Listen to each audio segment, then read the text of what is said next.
ఒకానొకప్పుడు ములాన్ అనే యువతి ఉండేది. ఆమె తల్లిదండ్రులకు 3 ఆడపిల్లలే ఉండగా వారిలో ములాన్ అందరికన్నా చిన్నది. ములాన్ తండ్రి సైనికుడిగా పనిచేసి వయసు పెరగడంతో ఇంట్లోనే ఉండేవాడు. వారి రాజ్యంలో ఆడపిల్లలు బయటకు వచ్చి పనులు చేయడం, యుద్ధం చేయడం నిషిద్ధం. ములాన్ తండ్రి తనలాగే సైన్యంలో చేరడానికి తనకు మగపిల్లలు లేరని బాధపడేవారు. ములాన్ మాత్రం అందరి ఆడపిల్లల్లా అమాయకంగా ఇంటి పట్టునే ఉండకుండా మగపిల్లలతో సమానంగా అన్నింటిలో పోటీ పడేది. ఆడపిల్లలంటే అనుకువగా ఉండాలే కానీ మగపిల్లల్లా దూకుడుగా ఉండొద్దని ములాన్ తల్లిదండ్రులు ఆమెకు ఎప్పుడూ చెబుతూ ఉండేవారు. ఇలాంటి సమయంలో వారి రాజ్యంపైకి పొరుగుదేశ మహారాజు దండెత్తి వస్తున్నాడని వేగుల ద్వారా తెలుస్తుంది. శత్రుదేశాన్ని ఎదుర్కోవడానికి ప్రతి ఇంటి నుండి ఒకరు సైన్యంలో చేరాలని మహారాజు ఆజ్ఞాపిస్తాడు.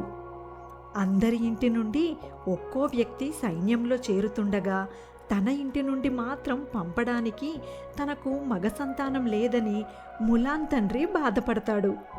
ఇక చేసేది లేక వయసైపోయినా తనే యుద్ధానికి బయలుదేరదామని అనుకుంటాడు. ఈ వయసులో తన తండ్రి యుద్ధం చేయలేరని, ఆ స్థానంలోకి తనే వెళ్ళాలని ములాన్ అనుకుంటుంది. కానీ తాను వెళ్తానని చెబితే ఇంట్లో ఎవ్వరూ ఒప్పుకోరు. అందుకని ఎవ్వరికీ తెలియకుండా సైన్యంలో చేరడానికి వెళ్ళిపోతుంది ములాన్. సైనిక శిక్షణ శిబిరంలో అందరూ మగవారే ఉండగా ములాన్ మాత్రమే అమ్మాయి ఉంటుంది. తాను ఆడపిల్లనని ఎవ్వరికీ తెలియకుండా మగవేషంలో వెళ్తుంది ములాన్.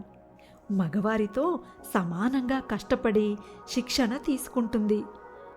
మగవారు కూడా చేయలేని ఎన్నో కఠినమైన పరీక్షలు కూడా నెగ్గుతుంది ములాన్. యుద్ధం చేయవలసిన సమయం రానే వస్తుంది.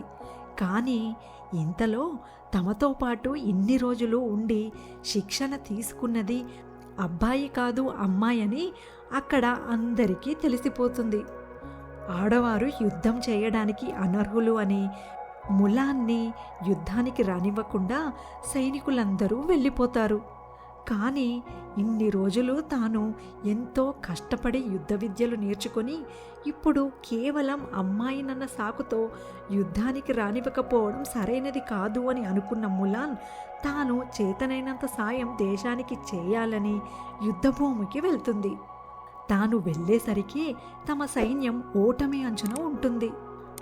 అంతమంది శత్రు సైనికులను ఉన్న తమ కొద్దిపాటి సైన్యం ఎదుర్కోలేదని ములాన్కు అర్థమవుతుంది. వారు మంచుకొండల్లో యుద్ధం చేస్తూ ఉంటారు. ములాన్ బాగా ఆలోచించి శత్రు సైనికుల మీదకు మంచు చర్యలు విరిగిపడేలా ఒక అగ్నిగోళాన్ని మంచుకొండల్లోకి విసురుతుంది.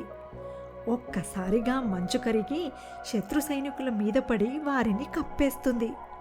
అంతేకాకుండా యుద్ధం చేసి శత్రువుల బారి నుండి మహారాజును కూడా కాపాడుతుంది. తమ దేశాన్ని మహారాజుని కూడా కాపాడినందుకు మహారాజు ములాన్ను సన్మానించి ఆడవారు యుద్ధం చేయకూడదన్న నియమాన్ని తీసేసి ములాన్కు తమ సైన్యంలో మంచి పదవి ఇస్తాడు. యుద్ధంలో తమ దేశాన్ని గెలిపించి తమకు గొప్ప పేరు తీసుకువచ్చిందని తల్లిదండ్రులు కూడా చాలా సంతోషపడతారు. ఈ విధంగా ములాన్ అందరికీ ఆదర్శంగా నిలుస్తుంది.